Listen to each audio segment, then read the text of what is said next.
नमस्कार, प्रणाम, जय मिथिला। छठ महापर्व के अहाँ सबके बहुत बहुत शुभकामनाएं। और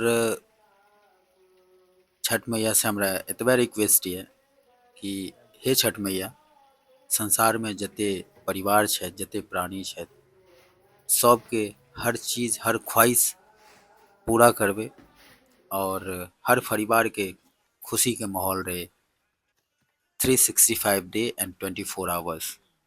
आओ आइ जे छै से युवा सब घाट के जे परंपरा छै,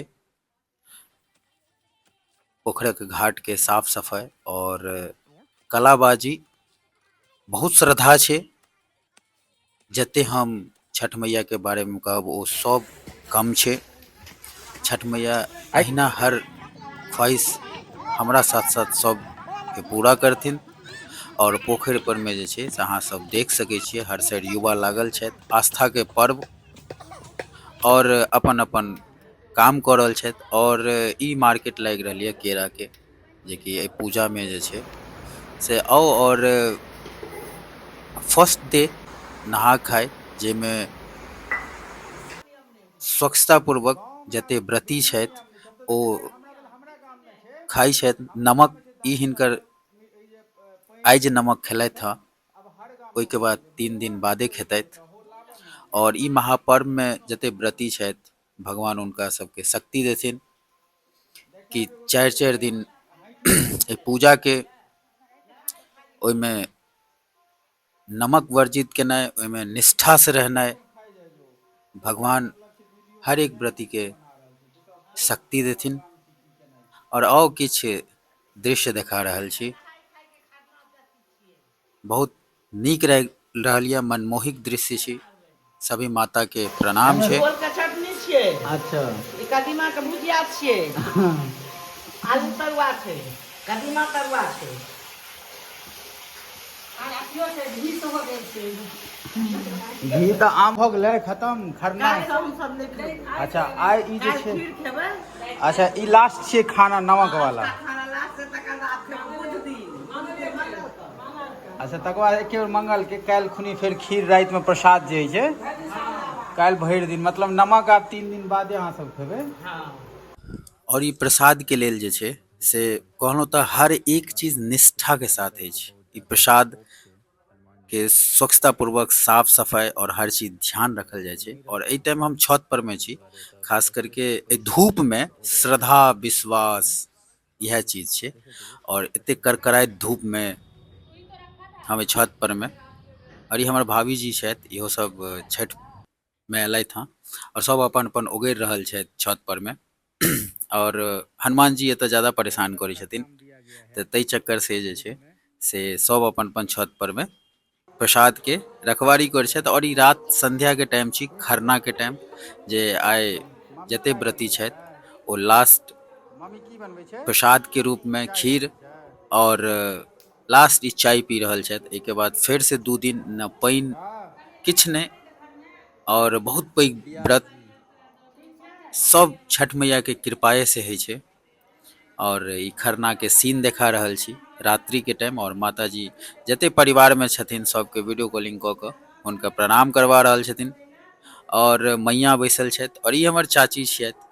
और चाची के ना सबसे बेस्ट हमरा यूनिक लागल कि यज्ञ एही मड़बा पर भेल छलै, और शुद्ध वातावरण में कते व्यू प्यारा लागि रहल छै। हमर चाची वो पूजा कऽ रहल छथि और प्रसाद के जे छै से आब ग्रहण करतथि।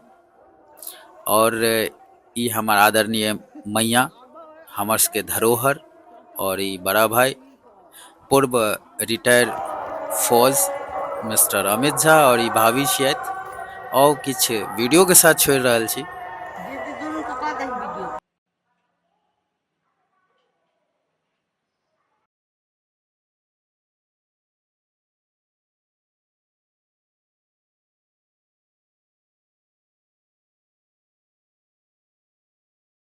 हम एगो वीडियो एक दिन बनेने छलहुँ, जाहिमे बर्तन देखेने छलहुँ कि छठ पूजा के लेल तैयार भऽ रहल छलै।